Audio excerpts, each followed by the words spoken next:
se dhuna në familje është një nga sfidat më serioze të shtetit të së drejtës. Dhuna në familje mbetet një fenomen shqetësues, shohim se rreth 75% e viktimave të dhunës në familje rezultojnë të jenë gra, ndërsa 25% janë burra. Dhuna në familje vazhdon të mbetet shqetësim në Kosovë dhe shumica e viktimave janë gra. Këto janë edhe të gjeturat e raportit ton.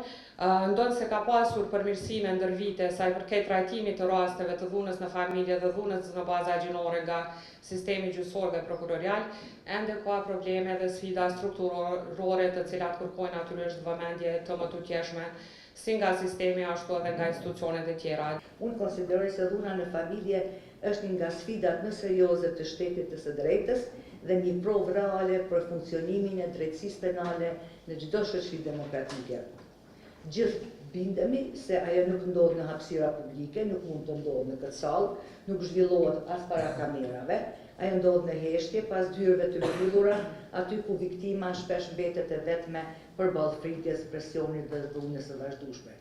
Prandaj, është masë e domosdoshëm reagimi institucional ndaj dhunës në familje dhe nuk është vetëm detyrë ligjore, por është detyrë moral dhe është detyrë shtetërore. Mund të themi se në Kosovë ne prokuria përfaqëson mekanizmin kyç të reagimit të shtetit së bashku me policinë e Kosovës. Gjetjet kryesore nga ky raport është se dhuna në familje mbetet një fenomen shqetësues që prek të gjitha grupmoshat e shoqërisë, nga themitru deri tek personat e moshës së shtyr. Forma më e përhapur e dhunës në familje është dhuna ndaj grave. Me vënd do të shohim se rreth 75% e viktimave të dhunës në familje rezultojnë të jenë gra, ndërsa 25% janë burra. Kosova ka një kornizë të konsoliduar ligjore për mbrojtjen dhe parandalimin e këtij fenomeni. Sfidë kryesore mbetet implementimi praktik i legjislacionit ekzistues. Por ajo që mbetet sfiduese edhe nga të gjeturat e këtij raporti mbetet politika ndëshkimore. Rreth 87% e akteve akuzuese të prokurorive konfirmuan nga gjykata dhe përfunduan me gjykime dënuese, pra paraqet një efikasitet të lartë të akteve akuzuese që ngriten nga ana e prokurorit të shtetit.